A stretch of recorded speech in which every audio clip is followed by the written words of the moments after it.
Hi everyone, welcome to the channel. Today I'm going to be ranking the 10 Oscar Best Picture nominees. There are 10 nominees. We're talking about the 2024 Oscars right now in March 2024. Obviously, we're talking about movies from 2023, even though we're in 2024. These are 2023 movies that came out in 2023. And this is just my own personal list, my own views, my own opinions. It's not the best one out there. It's not the only one out there. People are free to agree or disagree and have their own rankings. It's all just subjective. So this is what I like and my subjective list. Anyways, one more thing I want to mention is that my channel for a long time has been only about music and covers. So if you're a returning viewer, you might be wondering why I'm talking about movies now. Well, I just wanted to talk about movies. I love movies and I wanted to talk about movies. So in 2024, I've started to talk about movies on here as well. So now I guess we can say my channel is both about music, covers, album reviews, stuff like that, and also about movies. I might do some movie reviews here in the future. So it's a little bit of both now. My channel is kind of more broad, but I hope that's okay.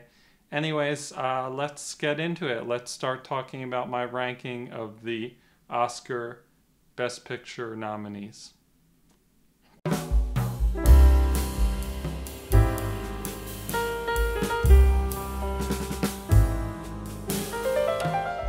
In 10th place, we have Maestro, which was directed by Bradley Cooper, and he's also the main protagonist in the movie. He plays Leonard Bernstein, the classical composer in the 20th century. And this movie, for me, I mean, Bradley Cooper's acting is good, so is Carey Mulligan, but at the end of the day, I left the movie without any interesting thoughts. It didn't leave me with much of an impression. I wasn't thinking about it much. It just felt a little empty to me, and I watched it. It was fine. I gave 3.5 out of 5 stars on Letterboxd. On the second viewing, it might even be 3 stars, but yeah, not a lot interesting to think about afterwards. And the plot seemed a little hollow, a little thin, especially some scenes where they're arguing, him and his wife. I just felt like there wasn't a lot of emotional weight behind it. So, a good enough movie, but of these 10, definitely the worst, easily the worst of these 10 Oscar Best Picture nominees.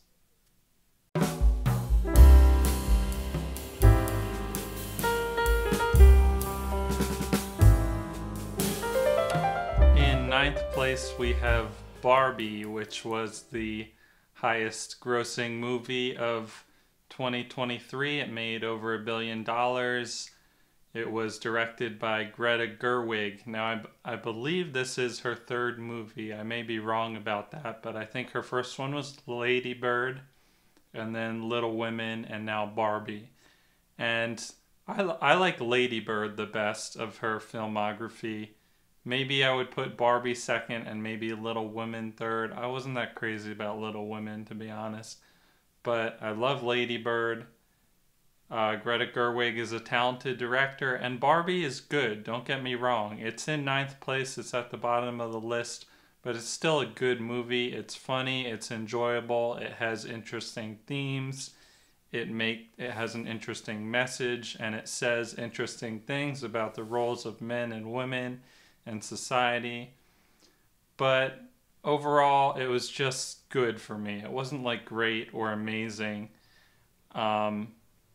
You know, and maybe this is the wrong take-home message, but Ryan Gosling really was the standout for me. I love him, and I just love everything he does with his comedy. Is so funny. I mean, I'm sorry, I know this is Margot Robbie's movie, but he really stole the show for me. I think he's fantastic. And Margot Robbie was good too, but he was really the standout for me. His comedy was so funny.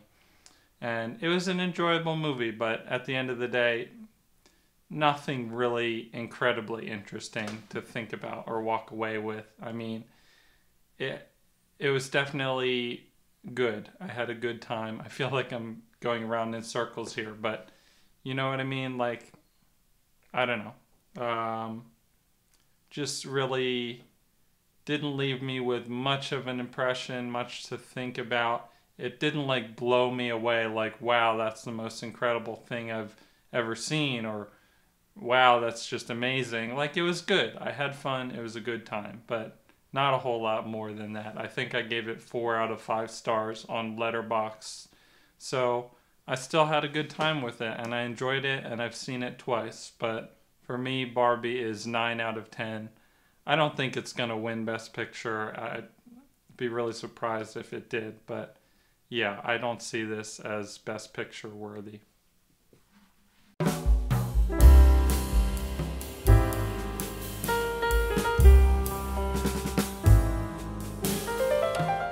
Number 8 for me is Killers of the Flower Moon, which was directed by Martin Scorsese and has some really amazing performances by Leonardo DiCaprio, Lily Gladstone, and Robert De Niro. This was really good. I enjoyed it, but it's kind of the same as Barbie. Like, it was good. I had a good time. I gave it 4 out of 5 stars, but it's not like I was like, wow, that's the most incredible thing I've ever seen. I think what I could have used more of was Lily Gladstone. I felt like her character could have had more to do and could have really made more of an impact by the end of the movie. But overall, this one was more enjoyable. I guess more enjoyable than Barbie, but not really one that I felt like needed to be super, super high up on the list.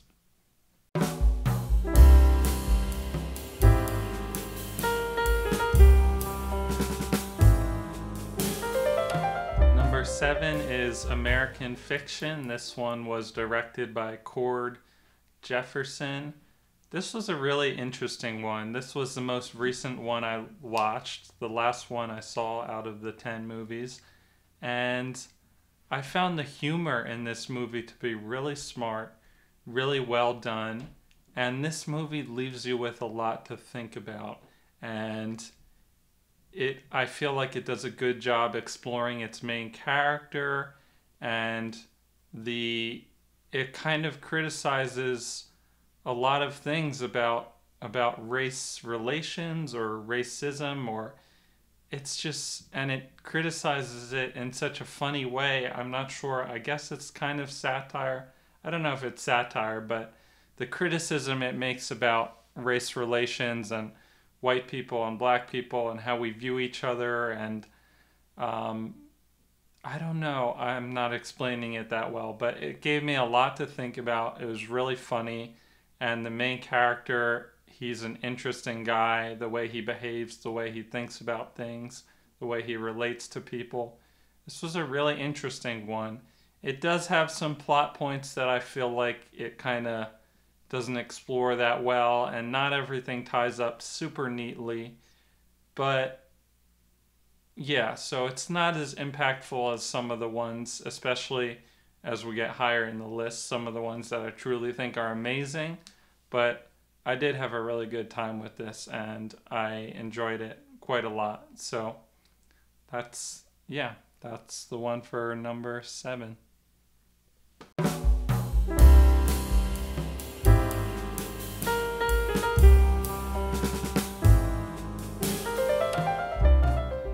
Number 6 spot, we have The Holdovers, which was directed by Alexander Payne. This one was pretty interesting. Had some amazing performances from Paul Giamatti, Dominic Sessa, and Divine Joy Randolph.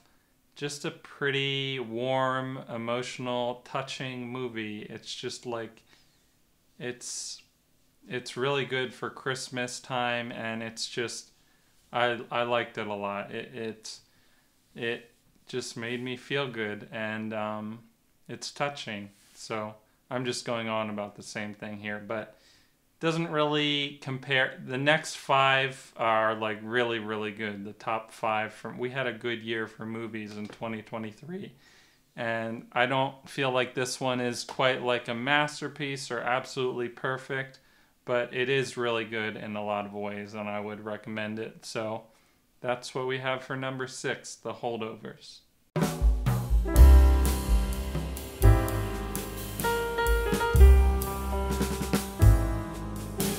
And the number 5 spot, we have Poor Things, which was directed by Yorgos Lanthimos, and now we're getting into some really, really good movies here in the top 5 out of this top 10. Wow, this movie kind of blows me away. The cinematography, the production design is just immaculate. It's gorgeous. And Emma Stone gives a profound performance. Mark Ruffalo, really good too. Willem Dafoe. I had a great time with this. The ending, I felt, kind of threw me for a loop a little bit, I gotta say. But besides that, I mean, this one's really great. It gets really hard in the top 5 here because they're all so good. But I feel pretty good about Poor Things being number 5 there. Really good movie, really interesting story with how her character grows and changes, and the whole Frankenstein element of it. Really fascinating. So yeah, that's number 5, Poor Things.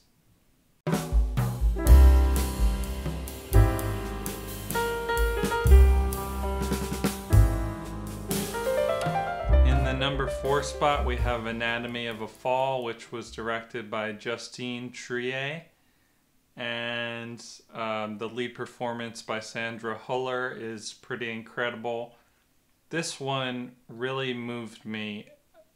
It was, I don't know if moved is the right word. It captivated me. It interested me. I was right there the whole time with this character.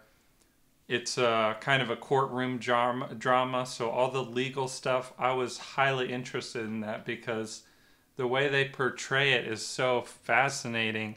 So, my God, it's really, really well written. And this character, regarding what she may or may have not done, whether she's guilty or not guilty, they don't really give you a clear answer. I mean, they kind of do, but they really kind of don't at the same time. So you're not sure whether you want to root for her or you're not rooting for her.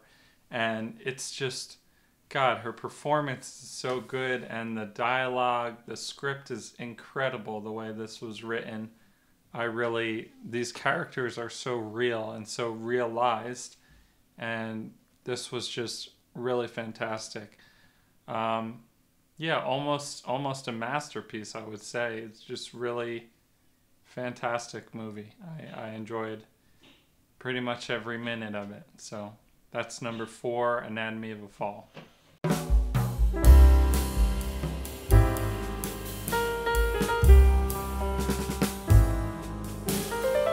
Alright, number 3, Oppenheimer. Wow, Christopher Nolan really outdid himself here. This is a mind-blowing movie experience. I saw it twice. I recently bought it on 4K. I think I'm going to watch it again soon on my 4K disc. And I love the soundtrack. I love the cinematography, the visuals. I love the dialogue, the script, the plot. This whole 3 hours goes by so quickly for me because it's so packed with essential, important information. I never feel like Chris Nolan is wasting my time. I never feel bored. It's a highly interesting movie, and I feel like this one will probably, a lot of people are saying this is going to win Best Picture.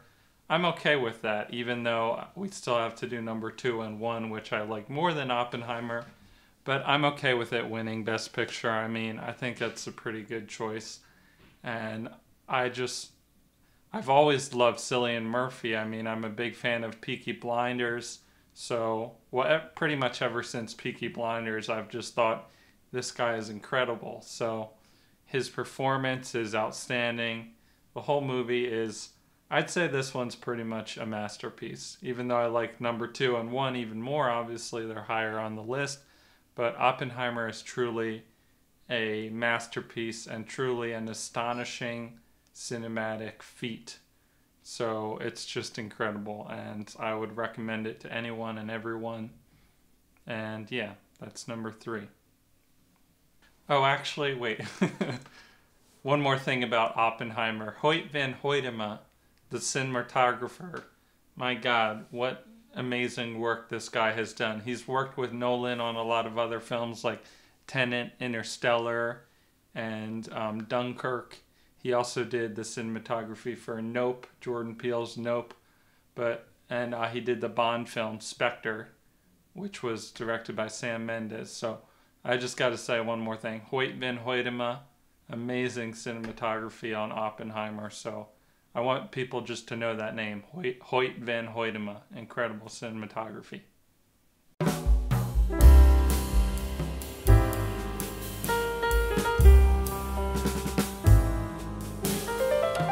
Okay, number 2, we have Zone of Interest. This was directed by Jonathan Glazer. Now this here is like a true masterpiece. I feel I rated it 5 out of 5 stars on Letterboxd. It's just perfect, and I feel like everything about it is perfect. And the way they hide the atrocities in plain sight and don't show you the horror makes it all the more horrifying. And yeah, I had at least one friend who I talked to on the phone about this. He said it was good, but not like incredible. And that's fine. But for me, I watch this and I just see a masterpiece. And I know there's people out there that agree with me. I've seen critics make videos about why this is a masterpiece. And it's really true. This movie for me, it left an intense impact on me, especially as a Jewish person. I'm half Jewish, half Quaker, so half Jewish, half Christian. But my mom's Jewish. I grew up Jewish, and I want to show this movie to my parents. I want to show it to other people. Truly an incredible film. I don't know how much more I can say about it. And the cinematography also by Lucas Zal. I'm not sure if I'm saying that right, but Lucas Zal. Cinematography, absolutely mind-blowing. Every shot in this movie is a work of art. They use a lot of wide shots, and it's very effective. I don't know why they chose to do so many wide shots and not that many close-ups, but the reason, it was an incredible choice, and it worked incredibly well. It is just it's jaw-droppingly gorgeous movie, even though it's dealing with some really horrible subject matter, but really good movie. I don't know what else to say. Absolute masterpiece. People are going to talk about this movie for years and years and years to come. But it is still number 2, so if you haven't guessed my number 1 by now, if you know the 10 movies, you already know what it is, but let's get to my number 1 now.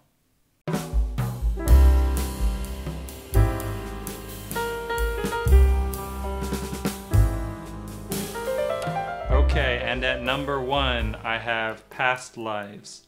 This was also my favorite movie of 2023. I don't know if you saw recently in January, I posted a video of my top 15 movies of 2023, which has actually changed a little bit, especially since seeing Zone of Interest. But yeah, not that much, almost the same list. But Past Lives was my favorite movie of 2023, so obviously it's got to be my favorite of these top 10 of the Oscars. Now, when this came out last year, I think it was May or June or something, or even July, people were raving about this movie when it came out. Like, a lot of critics were like in love with this movie, but it kind of lost momentum as time went on, especially with the Oscars. So I really doubt it's going to win Best Picture, especially since I think it was only nominated for Best Picture and Screenplay. But yeah, this movie was directed by a first-time director. Her name is Celine Song. I also want to point out, I'm reading here because I don't know everyone's names, but the cinematography by Shabir Kirchner. I probably didn't say that right, but amazing cinematography. The score by Christopher Bear and Daniel Rosen is also amazing. And the performances by Greta Lee, T.O.U., and John Magaro, also incredible. Just, I have no complaints about this movie. It's perfect. I know it's not for everyone. I know not everyone loves romance. But for me, this movie is pure cinema. It's like poetry on the screen. It's so gorgeous, so beautiful, and it's really moving. And the relationships on the screen they feel like real people who are fleshed out, have real desires, motivations, and they're really three-dimensional, real characters, and they make mature choices. And my God, I could just go on and on about this movie, but I really love Past Lives, and it's a little sad that it didn't get more nominations like directing and acting nominations, but I'm still very glad it at least got a Best Picture nomination. So if I ran the Oscars, this is what I would choose. It reminds me of a movie like Moonlight, which actually won Best Picture. That was another romance one. I feel like it's pretty much just as good as Moonlight for my money, which I also think Moonlight is a masterpiece. I think that won in 2016, I believe. So, anyways, yeah, that's it. Past Lives, #1. Thank you for sticking around to the end. And I could go on and on about that movie, but I'll just leave it at that. It's a masterpiece. Five out of 5. I have no complaints about that movie. I love everything about it. If you made it to the end here, I want to thank you for stopping by and watching my ranking of the 10 Best Picture nominees. And we'll see what happens. We will watch the Oscars and see what actually wins Best Picture. It's probably going to be Oppenheimer, but, we'll see. Who knows? So, anyways, thank you again for being here. I have so much fun talking about this and talking to you all about this. It's really been a blast. So, my next video will be a cover. I think I might cover the song Flume by Bon Iver, however you say that, Bon Iver. Yeah, an incredible song, and I would like to cover that. Or maybe, I don't know, I'll cover something. But anyways, thank you for being here. Thank you for watching. Let's enjoy the Oscars, no matter what pictures we prefer, and let's just have a good time. And thanks again. Let me know what pictures you like, what movies you like, and tell me your ranking of the top 10 best pictures. Or was there anything that you thought was really snubbed? Like the Iron Claw was definitely snubbed. So let me know about that in the comments, and I look forward to talking movies with you guys in the future. Thanks again.